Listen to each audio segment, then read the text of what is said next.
Hello and good morning friends, welcome to the CEC-UGC live lecture.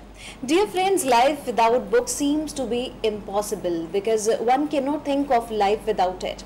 Well, with the advent of technology, this impossibility, even think of it that now it is not impossible, because with this technology we can access all those books which are beyond reach. So dear friends, you might be thinking why I am saying this, because today we are going to discuss on ebooks. What are these ebooks and what is their role in the academic libraries? So friends, today we have with us in our studios Dr. Manorma Tripathi. She is a Deputy Librarian in Jawaharlal Nehru University. Hello ma'am, welcome to the EduSet lecture, and I would like you to explain in detail what is ebooks and what role are they playing in the academic libraries.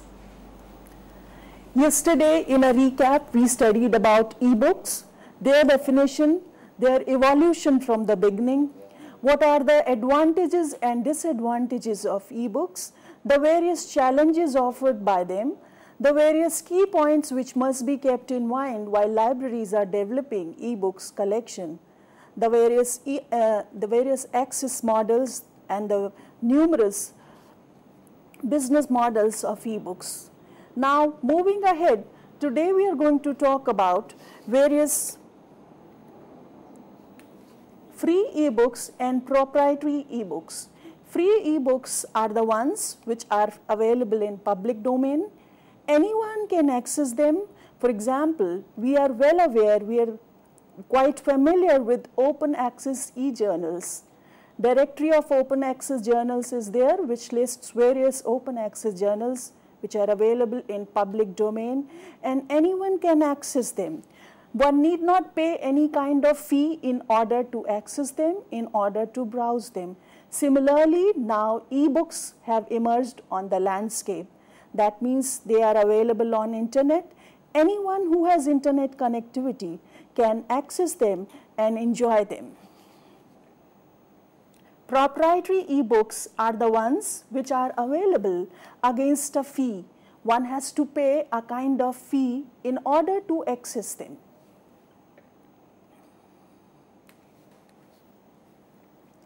Directory of open access books. As we all know about directory of open access journals, which lists open access journals. Similarly, this directory of open access books, it lists various open access books. That means all the books which are available on internet, which can be accessed without paying any kind of fee. This has more than 3,000 ebooks from 25 publishers. Then Digital Library of India, which is a well-known project which provides access to various ebooks, manuscripts, journals, and especially in Indian vernacular languages. The other one is OAPN Library. That means it is being provided by Open Access Publishing in European network. It provides access to more than 860 titles from European publishers. The other one is IMF, that is International Monetary Fund. It provides access to ebooks, all statistical databases published by World Bank. They are freely available and any researcher can access them in order to make use of the statistical data of various countries. Project Gutenberg is well known. It has access, it provides access to more than 1,80,000 ebooks.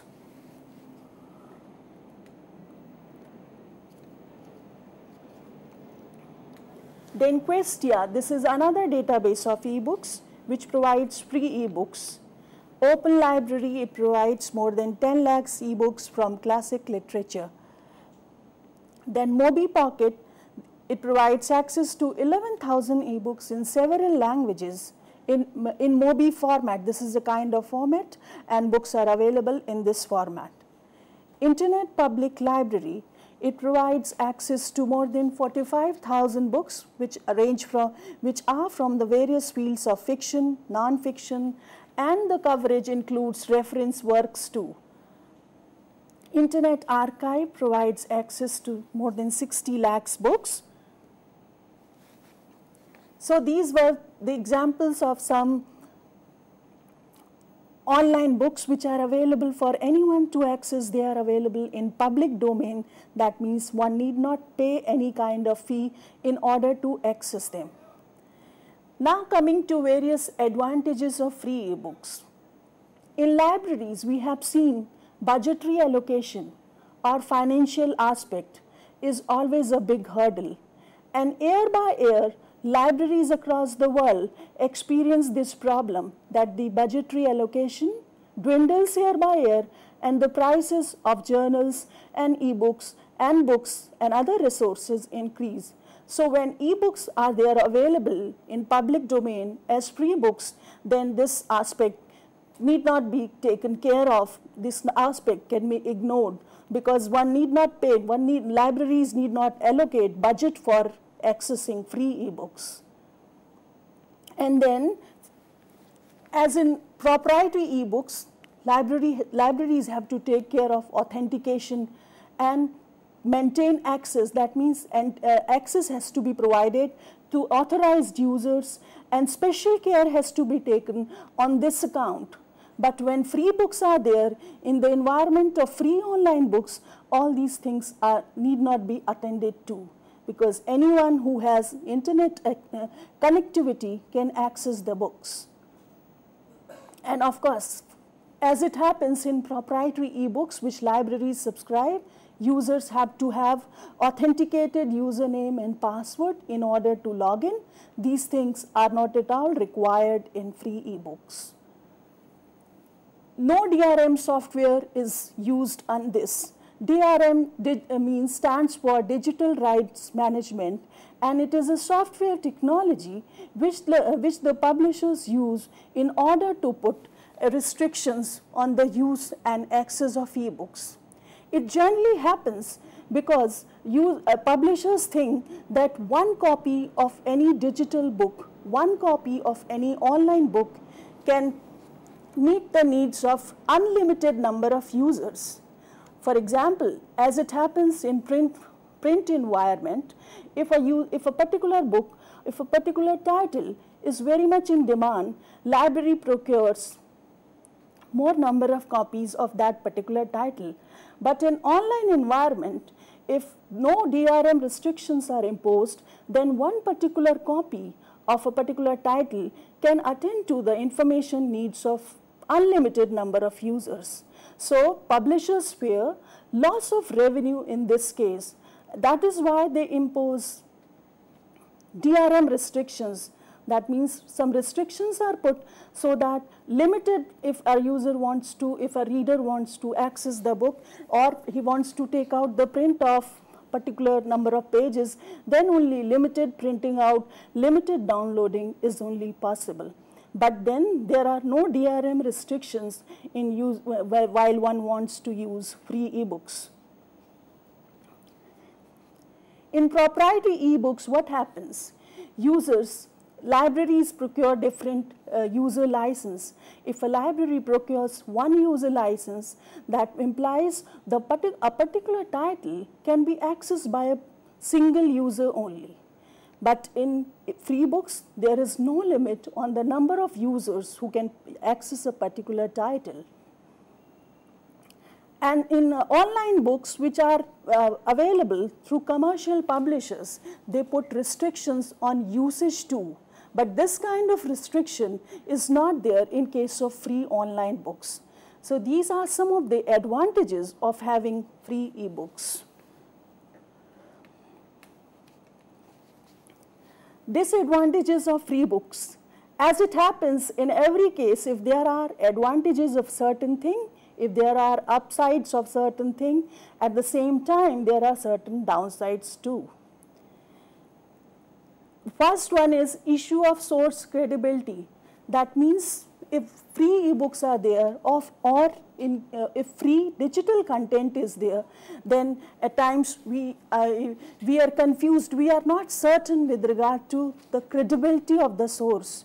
But if a book is there by some established publisher or by a publisher who is in mainstream, we can easily rely on the book or on the content. We can rely because the book has been published after a rigorous peer review and other aspects like that. But this case is not there in case of free ebooks. This aspect is missing in case of free ebooks.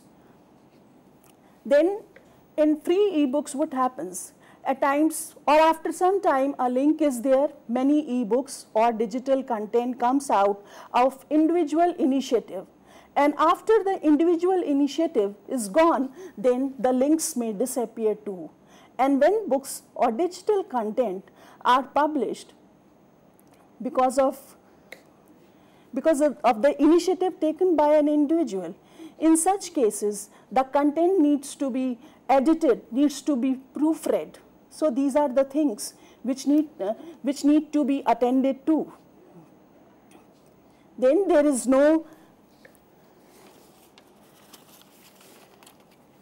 nobody is accountable for the free content which is there. What happens in libraries, when a library subscribes to some content, then in case access is denied, in case there is some technical problem, then libraries can easily contact the publishers in order to get the problems resolved. But there is no such aspect in free ebooks because nobody is held accountable for the access or otherwise. Since the free ebooks, they don't have any permanent or budget, any perfect budget as such to sustain them. So many of the promotional aspects, many of the promotion activities which need to be taken up in order to enhance the use is missing. The ebooks which are freely available, they don't undertake such promotional activities. So the their awareness among the potential users is less. No usage statistics maintained. In proprietary ebooks, what do? Users or libraries, they rely on usage statistics in order to find out whether the books have been optimally used. Usage statistics, they have an important role to play in order to tell the library staff that a particular book has been adequately used. It is important when renewal has to be made in the subsequent years. It is important when some deselection has to be done. But in case of free ebooks, no usage statistics is provided. So one cannot say, libraries cannot decide if they are adequately used or if they are used by the users. In proprietary ebooks, technical support is available in order to resolve the problems or to provide training to the users, because interface of ebooks may differ from publisher to publisher, and publishers ensure they provide training in order to familiarize, in order to train the students on features, on coverage, on various other aspects of the data of that particular ebook database. But no technical or such support is provided by free ebooks. Then there is problem in format. We know that digital content, it's in various format, hardware, software, which makes these things, these softwares or hardware, they become obsolete very quickly. So if ebooks are available in a particular format, there is no guarantee that they will be available in the very same format tomorrow, and they will be very compatible, they will be very much compatible with the changing technology. That's another problem. Then the other thing is staff cost and time in selection, cataloging, maintaining access. Generally what happens in libraries, library staff, they spend more time in maintaining, in cataloging resources for which the libraries pay. In case they the time and staff and efforts are devoted in maintaining the free e-resources, and as we know that these e-resources, these e-books may disappear at some point in future. So libraries tend to devote less time and energy in maintaining and cataloging free ebooks.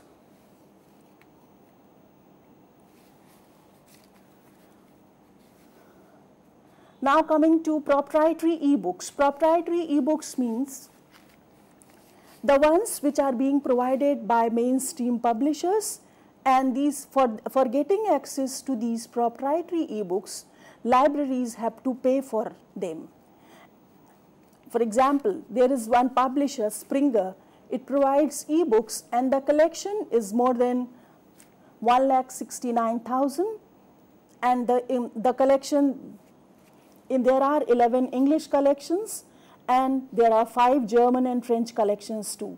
That means the books are available in English as well as in German and French. Unlimited of concurrent users. That means in this ebook, in the ebooks provided by Springer, unlimited number of users can access the titles at a particular point of time. Availability of mark records.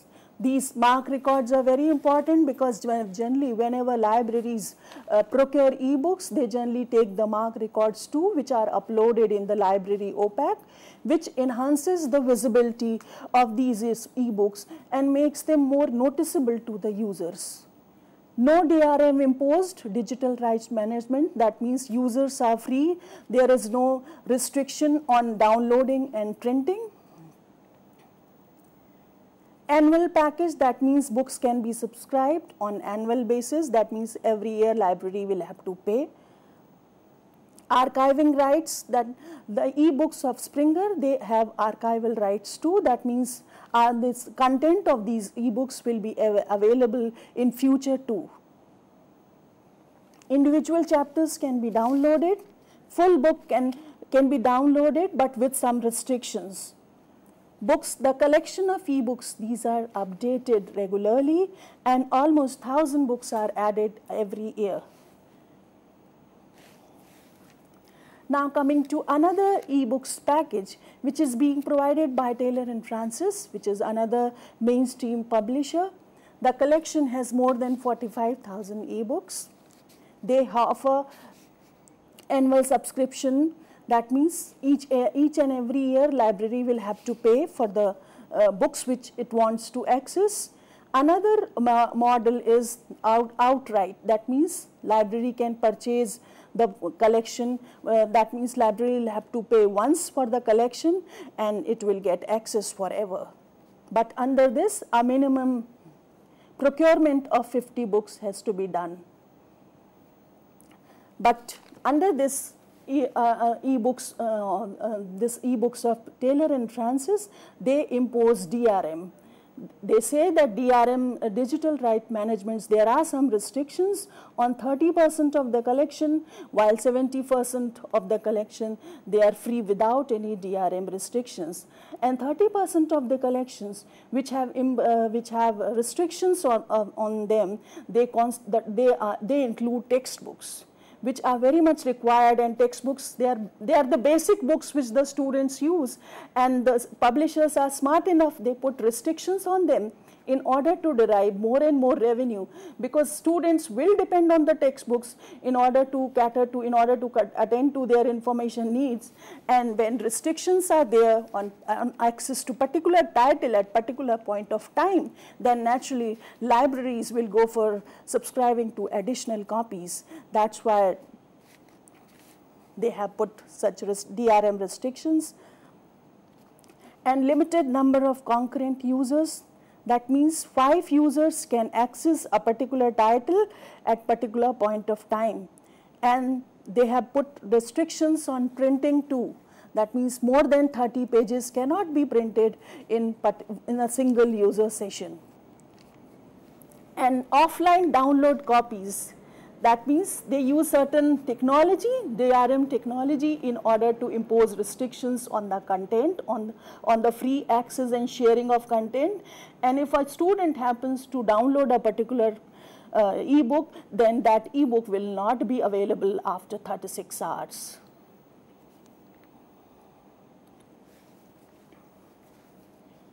Now coming to Cambridge ebooks. They offer, their collection of Cambridge ebooks offers more than 20,000 ebooks from different subjects like law, engineering, medical. They provide Mark 21 format for bibliographic details. Many students, they want to have access to Cambridge ebooks, but Cambridge ebooks are not available to individuals. They are available to institutions. And online versions of the ebooks, that means a particular ebook which is being published by a particular print book which is being published by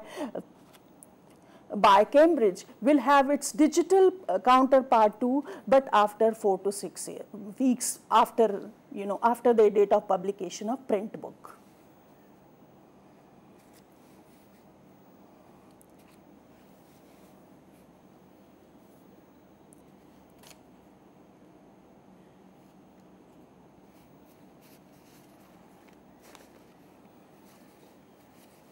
Now coming to Science Direct, which is another mainstream publisher, it also provides access to ebooks which are more than 26,000 in numbers, and they cover different subject areas, more than 54 in number. This ebooks from Elsevier, they also include they also cover books which were printed during the time period of 1995 to 2006, and they call it by e-expansion packs. This pack of old books which were published prior to 2006 are also available in digital format, and they are known as e-book expansion packs. This Elsevier ebooks, they are available on the basis of pick and choose model. Subscription model is also there. That means libraries can procure, can select the books and pay for a year, and then can again stop the subscription according to the usage or continue. There is perpetual option too. That means libraries, if they want a particular collection, they can purchase it outrightly. That means they can pay for the collection once, and they will get access forever. Of course, they will be required to pay a kind of maintenance fee for every year in case they are not purchasing any kind of other book from Elsevier. In case they are procuring other books from the Elsevier, then this maintenance fee can be waived off too. Mark records are available. Then this provides this Elsevier books, they provide evidence-based selection model, which is just in time, or it's also known as pattern-driven acquisition model. That means libraries need not procure the books well in advance, or what happens in this case, the bibliographic details of the books are uploaded in OPAC, and whenever the users access, they have the whole package at their disposal to access. And if a particular title which is not owned by the library, even if a user uses it and it has been used, that particular title which is not owned by the library but has been used by the users a particular number of times, then it triggers purchase.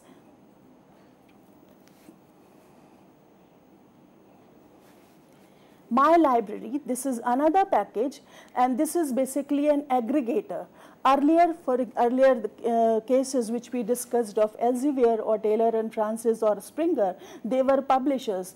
That means publishers provide books of which they publish. They don't provide books of any other publisher. But My Library, which is an aggregator, that means it aggregates books from different publishers. That means it provides access to books published by different publishers. It has more than 2 lakhs books from major disciplines, and the website mentions that 5,000 titles are added monthly. And in this, if a library wants to have books from My Library, it can select title by title. There is freedom to select the full collection too. Then subscription model is available too. That means libraries can subscribe, pay once, they will have access for a particular year. Then perpetual model is available too. That means libraries will have to pay once and access will be there forever. Or if a library thinks that the books of a particular publisher which are available under My Library are relevant for the library's users, then it can select publisher-wise too.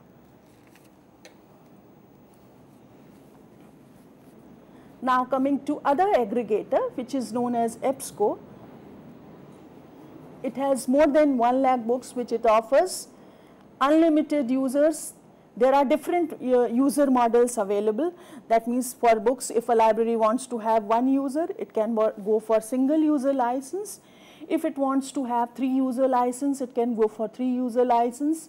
And rental mode, which is like interlibrary loan. If a particular user wants to use a book which is not owned by library, then he can request for a rental, and in such case user will have access for the book for a week or 2.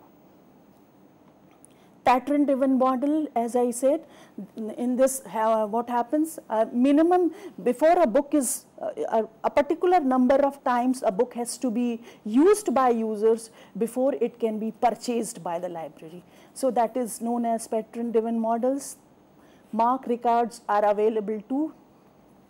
Ebsco offers MARC records for all the books which it provides to the library. Then of course DRM restrictions are there. That means there is limit on the number of pages which can be saved or printed. And the users cannot access, cannot save or cannot print more than 60 pages at a time in a particular session.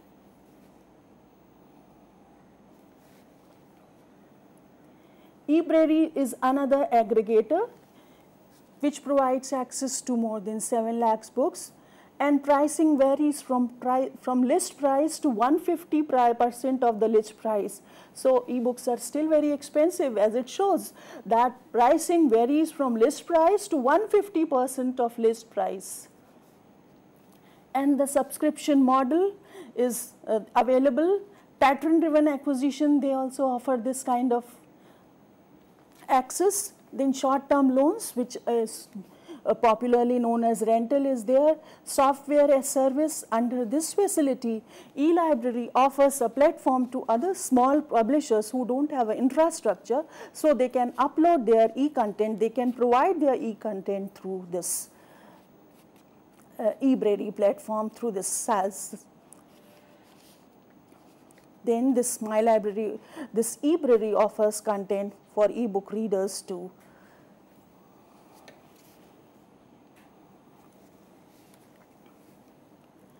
Project Muse.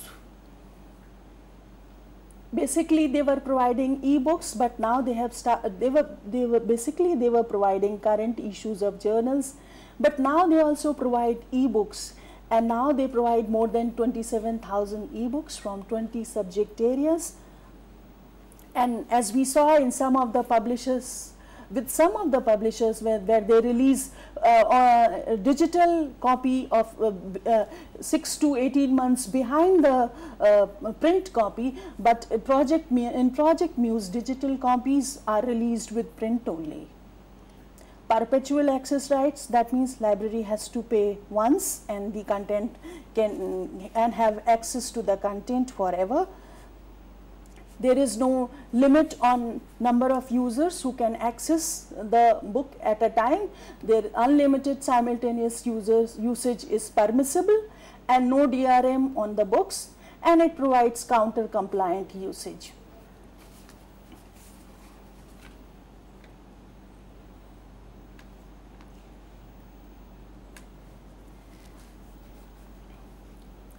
It doesn't charge any annual hosting fee, because it usually happens that publishers, all the proprietary publishers, when they offer perpetual access model, when library has to pay once for the content which it wants to have, then once it pays outrightly, but then every year it has to maintain, it has to pay a kind of maintenance fee.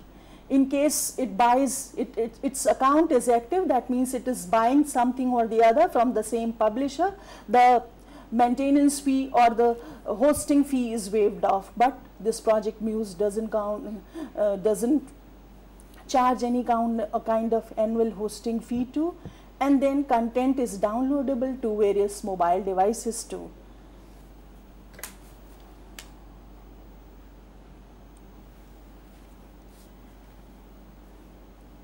JSTOR, as we know, it's very common. Everybody, all the social sciences and humanities students and researchers are very commonly and popularly using this JSTOR. It's very popular among them.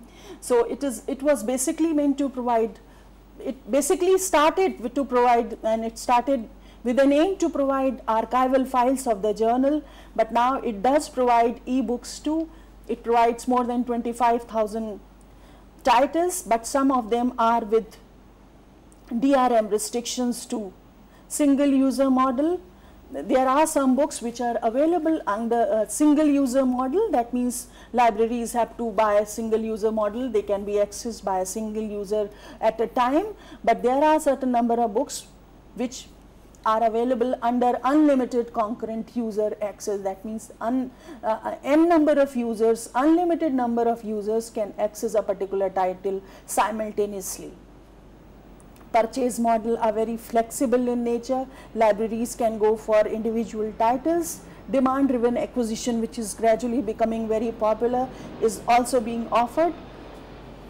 Then a particular software has to be there in the system. That means users have to install this free file open software in order to download the ebooks from JSTOR. And books are preserved at Portico. Interlibrary loan is very much permissible, is permitted over here by JSTOR.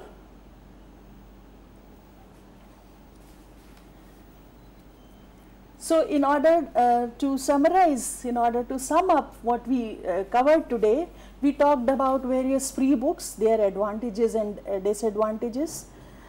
The presentation also gave a bird's eye view of the different free books and the books which are being offered by various proprietary publishers, by various publishers who are mainstream, and the business models and access models which are there, which are being offered, and they vary from publisher to publisher. But we will observe, we have observed that ebooks are still to become popular as e-journals are. And a survey by FICCI has reported that especially in Indian market, ebooks apps are just 5% of the total Indian markets, and they are not that popular as print books are, and they will take time to come up, they will take time to become as popular as our e-journals are. Of course, that day is not far away, but still it will take time, and before users become quite comfortable with ebooks, with the use of ebooks. Definitely, ma'am. More and more students, more and more readers who are very interested in reading, for them ebooks would be very successful. Now my question is, how many books can be stored? I mean, ebooks can be stored in a particular library. Is there any criteria or any parameter for that? No, we can, since library is not physically storing any ebook on its server, because server is held somewhere, content is held on the publisher's site. Library is no longer having, it's no longer owning the access, it's merely having access to the content. It's not owning content, it's having access to the content. So there is difference between ownership and having access. Library doesn't have ownership, it has access to content which is held somewhere else at publisher's website. So there is no ceiling on the number of ebooks which a library can have. Library can have access to n number of ebooks. But what important is the proprietor? I could conclude from this lecture that a proprietor is essential, the one who is going to collect all the books under one platform. Is it so? Yes, we generally, because of the various points which were associated with free ebooks, we can say that proprietary ebooks are good. But the thing is, they are very expensive. The publishers, in order to earn more and more revenue, they impose a lot of restrictions. So when in future, at some point of time in future, if we can use them if we have seamless access to ebooks as we have in case of e-journals, then I think ebooks will be more friendly. Users will find ebooks are more friendly to them. As you said about the ebooks, that it is a beaming platform and it is growing slowly and steadily. Many times we have seen that many publishers, they also own for example, ebook kind of platform. How much it is successful right now? I mean to say that many of the publishers, if we talk about the publishers in India also, instead of providing, they are providing the books in market also, but they are providing these e-books also. For them, the cost of the proprietorship, I think it would be reduced or less. No, generally when a particular print book is available and its online counterpart is there too, the pricing varies from publisher to publisher. With some publishers, you will find that this e-book bears the same cost as is the cost of the print equivalent. But in some cases, this digital cost of digital copy is more than the print copy, and it's very difficult to say that one size fits all. It varies from case to case, from publisher to publisher. From publisher to publisher. As you said that there is no criteria for having number and ample of books, but does proprietor has to pay for this uploading such books, that is the e-books? For that, does the subscription charge changes or varies according to the number of the books? Yeah, of course, the publisher, the price subscription cost of the books may vary from title to title. For example, if we are planning to buy a subject collection which constitutes or which comprises say 100 titles, then naturally subscription cost will vary. In case we enhance the number to say 300, so naturally subscription cost will go up. Definitely. And ma'am, what about all those who are accessing the books? Does this criteria follows with the readers or those who are accessing the books? Does they do have to also pay some subscription charges or something like that? No. In our case, what happens in academic libraries, users are not supposed to pay any kind of charge. It's only the library, it's only the institution which is making payments and facilitating access to the students.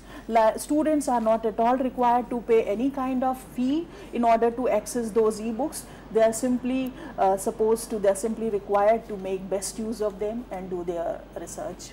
And the academic libraries have one objective, that students could access maximum books on various subjects and various topics. Now ma'am, my question is, you used certain terms like DRM. Is it a software?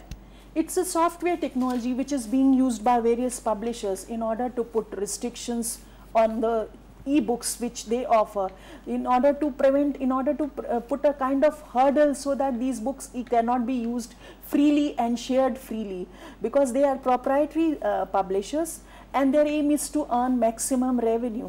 As it happens in print books, if a particular book is very much required, libraries may go for increasing the may buy more number of titles of that particular book. But in online environment, what happens if there is no restriction put on the book, then a particular title, online title, can be used by indefinite number of users, because there is no, if they are provided that there is no restriction. So naturally they fear that there will be less revenue generated if a single copy is being sold in online environment. So they put that's why they put kind of restriction, so that limited number of pages can be downloaded, limited number of pages can be shared, can be printed. So in such cases, if the libraries feel a particular online book is very much required, so naturally publishers understand that libraries will go for increasing the number of titles, the number of copies, or the number of users licensed, and in such case naturally publishers will be benefited. So they put kind of, as in one of the publishers, if a book is downloaded, it goes away, it vanishes, it becomes invalid after 36 hours. So it is also a kind of DRM restriction which they are using. Because sometimes we have seen on this online portals also which provides reading free accessing these books, online books, that after certain pages we feel like that this book is incomplete over here. Yes. Is it the criteria of rules and regulation which you are talking about? Yeah, because if you are talking about Google Books, where you will find that certain pages are available for preview and then you will find blank pages, and then certain pages are available. So this happens with regard to books which are very much in copyright. That means for copyrighted material, and copyrighted material cannot be made available freely in the public domain. So that is where copyright issue is there. That's why they are not available full text. I mean, copyright material, if we talk about this copyright, as we all know what is copyright is, that is the ownership with the publisher or the writer or the author of the book. So in case if the author or the writer is fine with the this ebook, one can go and put this book with all the pages available on the site. Is it so? In case the author doesn't have any objection, then, and if he's the copyright holder, he has no problem, then it can be put, no problem. Thank you so very much, ma'am. You have raised very important questions, and in fact you have raised very important points and gave us a deep insight into this very topic, that how ebooks are used in the academic libraries and how they are available. Thank you, ma'am. Thank you very much for being with us. Thank you.